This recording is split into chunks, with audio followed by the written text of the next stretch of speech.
नमस्कार दोस्तों, आज का हमारा टॉपिक है मुगल चित्रकला शैली में हुमायूं। चलिए आज देखते हैं। तो आज देखते हैं हुमायूं के विषय में देखते हैं। ठीक है, सबसे पहले तो देखते हैं हुमायूं का जो कार्यकाल था वो कब से कब तक था। तो 1530 से 1556 तक कार्यकाल था। उसके बाद देखते हैं हुमायूं का पूरा नाम क्या था। तो क्या नाम था? नसरुद्दीन मोहम्मद। हुमायूं का पूरा क्या नाम था? नसरुद्दीन मोहम्मद।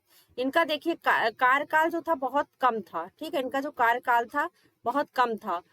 ठीक है, और ये ज्यादातर युद्ध में ही लगे रहे। ठीक है, तो इनका जो क्या बोलते हैं, कला का जो क्षेत्र है वो कम है। ठीक है, कला एवं स्थापत्य इनके समय में क्या हुआ है? कम हुआ है। जैसे कि बाबर के समय में भी कम हुआ है, वैसे इनके समय में भी कला और स्थापत्य कम हुआ है। ठीक है, चलिए देखते हैं आगे फिर। हुमायूं का जन्म कब हुआ है? तो हुमायूं का जन्म हुआ है 6 मार्च 1508 को। कहाँ पर हुआ है? काबुल में। हुमायूं की माता कौन थी? माहम बेगम थी। हुमायूं की माता थी माहम बेगम। इनके 4 पुत्र थे हुमायूं के। कौन कौन थे? हुमायूं, कामरान, अस्करी और हिंदाल। हुमायूं क्या था? सबसे बड़ा था। चलिए आगे देखते हैं। अब यहाँ से देखिए इम्पोर्टेंट है। ठीक है, हुमायूं की जीवनी, जो हुमायूं की जीवनी है, हुमायूं नामा या दास्तान अमीर हमजा या हमजा नामा या अमीर हमजा लिखा गया है। किसके समय से लिखा गया? तो गुलबदन बेगम ने, हुमायूं की बहन ने। ठीक है, इसे लिखना शुरू किया था।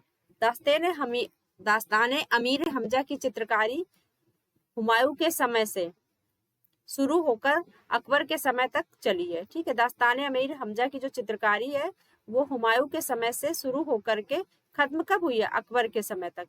दास्तान अमीर हमजा का चित्रांकन किसने किया है? तो किया ख्वाजा अब्दुल समद सिराजी के संरक्षण में हुआ है। और ये किस पे हुआ है? तो ये कपड़े पे हुआ। चित्रित किस पे हुआ है? ये कपड़े पे हुआ है। ठीक है, चलिए आगे देखते हैं। हमजा नामा चित्रावली मुगल उद्गम का, मतलब जो मुगल कला है इसके उद्गम का एक ग्रंथ था। ठीक है, मुगल कला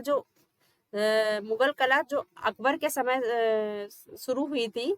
मेन रूप से जो मुगल कला था, क्योंकि बाबर और हुमायूं के समय में कौन सी ईरानी कला ही चल रही थी। ठीक है, तो जो मुगल कला है जो कि ईरानी और मतलब कि भारतीय शैली जो मिल करके जो मुगल शैली बनी, वो मुख्यतः किसके समय से शुरू हुई थी? अकबर के समय में। तो हमजा नामा चित्रावली जो हुई है, हमजा नामा जो बुक है उसकी जो चित्रावली शुरू हुई थी, वो मुगल कला का क्या था? उद्गम ग्रंथ मानते हैं इसे। चलिए आगे देखते हैं। जो हुमायूं था वो ज्योतिष पर विश्वास करता था, इसलिए वह 7 दिन 7 रंग के कपड़े पहनता था। हुमायूं कैसा था? ज्योतिष पे विश्वास करता था। 27 जनवरी 1556 ईस्वी को हुमायूं की मृत्यु हो गई। कहाँ पे हुई है? शेर मंडल पुराने किले में लाइब्रेरी है। पोथी खाना की सीढ़ियों से गिरकर इनकी मौत हो जाती है। ठीक है, आगे देखते हैं। हुमायूं पर टिप्पणी की गई है कि हुमायूं जीवन भर लड़खड़ाता रहा और लड़खड़ाते हुए ही अपनी जान दे दी। ये किसने कहा है? तो ये कहा है लेन पूल ने। ये कई वनडे एग्जाम में पूछा गया है। ठीक है, कि ये हुमायूं के विषय में ये बात किसने कही है। और ये भी पूछा गया है कि ज्योतिष पे कौन सा मुगल वो करता था, मतलब उस पर विश्वास करता था। चलिए आगे देखते हैं।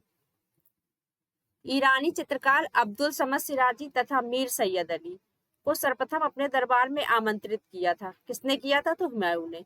ये जो 2 ईरानी चित्रकार थे, अब्दुल समद सिराजी तथा मीर सैयद अली को सर्वप्रथम अपने दरबार में आमंत्रित किया था हुमायूं ने। इसने इन दोनों से हुमायूं की जो पहली मुलाकात थी वो कहाँ पर हुई थी? तो ये हुई थी काबुल में। कहाँ पर हुई थी? काबुल में, लौटते हुए तरबेज नामक स्थान पर हुई थी। ठीक है, तो ये पूछा जा सकता है कि अब्दुल समद और मीर सैयद अली सर्वप्रथम किसके दरबार में आए थे? तो किसके दरबार में आए थे? हुमायूं के। यही लाया था इन्हें। ठीक है, और ये कहाँ के चित्रकार थे? तो ये ईरानी चित्रकार थे। ये दोनों शाह ताह माश, जो कि काबुल के राजा थे, के दरबार में ये चित्रकार थे। वहीं पे ये मिलते हैं हुमायूं, और इनसे जब ये भारत आते हैं तो ये भारत इन दोनों को अपने साथ आने के लिए आमंत्रित करते हैं, और तो ये भारत इनके साथ आ जाते हैं। ठीक है, चलिए आगे देखते हैं। हुमायूं और अकबर ने चित्रकारी की शिक्षा प्राप्त की थी। तो किससे प्राप्त की थी? ख्वाजा अब्दुल समद से। क्वेश्चन कई बार पूछा गया है कि अकबर के गुरु कौन थे। ठीक है, तो अकबर के गुरु कौन थे जिससे इन्होंने चित्रकारी सीखी थी? ख्वाजा अब्दुल समद से अकबर और हुमायूं दोनों ने ही चित्रकारी की शिक्षा प्राप्त की थी। हुमायूं के दरबारी चित्रकार कहाँ के थे? ये थे ईरान और फारस के। ये अब्दुल समद और मीर सैयद अली के विषय में ही बात हो रही, ठीक है। हुमायूं ने चित्रण प्रारंभ कराया। अमीर हमजा कहानी, एक अमीर हमजा जो कहानी थी उसी पे हुमायूं ने चित्रण प्रारंभ कराया था। हुमायूं काल के अमीर हमजा कहानी के जो चित्र है किस पर बने हैं? सूती कपड़े पे बने। ये क्वेश्चन पूछा गया है कि हुमायूं काल के जो हुमायूं काल की बात हो रही है कि जो हुमायूं के समय जो अमीर हमजा नामक जो कहानी थी उसके जो चित्र बने वो किस पर बने? तो वो सूती कपड़े पे बने, ठीक है। चलिए आगे देखते हैं। ख्वाजा अब्दुल समद सिराजी, ये क्या थे? पशु चित्रण करते थे। ये क्या करते थे? जो ख्वाजा अब्दुल समद सिराजी थे ये क्या करते थे? पशु चित्रण करते थे। वहीं जो मीर सैयद अली थे वो ग्राम्य जीवन में निपुण थे। ये दोनों ही क्वेश्चन पूछे गए हैं, ठीक है। यहाँ पर ज्यादा सारे क्वेश्चन वही है, पॉइंट वाइज में रखे गए हैं जो कि पूछे जा चुके हैं, ठीक है, टीजीटी पीजीटी एग्जाम में। तो ख्वाजा अब्दुल समद किससे जुड़े थे? पशु चित्रण से। मतलब ये निपुण थे। वैसे तो इन्होंने कई तरह के चित्र बनाए लेकिन पशु चित्रण में कौन निपुण था? अब्दुल समद थे। मीर सैयद अली किसमें थे? ग्राम जीवन में निपुण थे। ये दोनों हुमायूं के दरबारी चित्रकार थे। इनके संरक्षण में हुमायूं तथा अकबर ने चित्रकला सीखी थी। चलिए आगे देखते हैं। मीर सैयद अली, अब्दुल समद, जो मीर सैयद अली और अब्दुल समद, ये जो दोनों ने ईरानी शैली तथा भारतीय शैली को मिलाकर मुगल शैली की नींव डाली थी। क्वेश्चन पूछा गया है कि मुगल शैली के जन्मदाता कौन थे? नींव किसने डाली थी? तो किसने डाली थी? मीर सैयद अली और अब्दुल समद ने, ठीक है।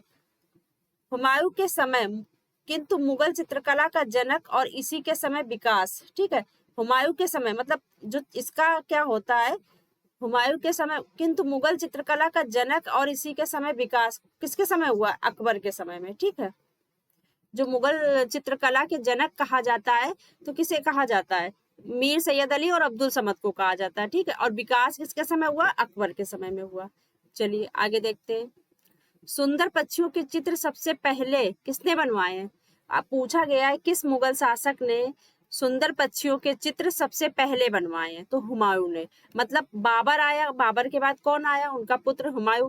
तो पक्षियों के चित्र जो मुगल काल में सबसे पहले बने वो किसने बनवाए? तो हुमायूं ने बनवाए। और कैसे? तो एक तो चित्र बहुत ही फेमस है, कौन सा है? कबूतर के पंख को काट कर चित्रकारों से उसका चित्र बनवाता है और बाद में उस कबूतर को उड़ा देता है, ठीक है। तो किसने बनाया था? हुमायूं ने बनवाया था। हुमायूं के समय बना था। दिल्ली में दीन पनाह नगर विश्व का स्थल कहते हैं इसे नामक नगर का निर्माण किसने कराया था? तो ये हुमायूं ने कराया था। ये आ गया इनके स्थापत्य में, ठीक है। आगे देखते हैं। ये क्या करता था? युद्ध में जाते समय अपने साथ सचित्र पोथी रखता था। हुमायूं क्या करता था? जब युद्ध में जाता था तो अपने साथ जो चित्रित पोथियां होती थी उन्हें रखता था और खाली टाइम में उन्हें देखता था और खुश होता था, ठीक है। शेरशाह ने दिल्ली के पुराने किले को, क्योंकि शेरशाह के विषय में इसलिए बता रहे हैं क्योंकि ये इसका समकालीन था, किसका? हुमायूं का, ठीक है। शेरशाह ने दिल्ली के पुराने किले के अंदर किला ए कोहना मस्जिद का निर्माण कराया था, ठीक है। किला ए कोहना जो मस्जिद थी उसका निर्माण किसने कराया था? शेरशाह ने। हुमायूं कालीन स्थापत्य कला, इनके समय क्या क्या बना? एक तो आगरा की मस्जिद बनी है, एक दीन पनाह नगर दिल्ली में बना, एक फतेहाबाद में फतेहाबाद मस्जिद का निर्माण हुआ है। तो हुमायूं के समय में इतना ही था, ठीक है। अब हम मिलते हैं नेक्स्ट वीडियो में जिसमें कि हम अकबर को पढ़ेंगे। मुगल कला के क्षेत्र में अकबर का क्या क्या योगदान था उसे हम देखेंगे। चलिए तो फिर मिलते हैं नेक्स्ट वीडियो में। धन्यवाद।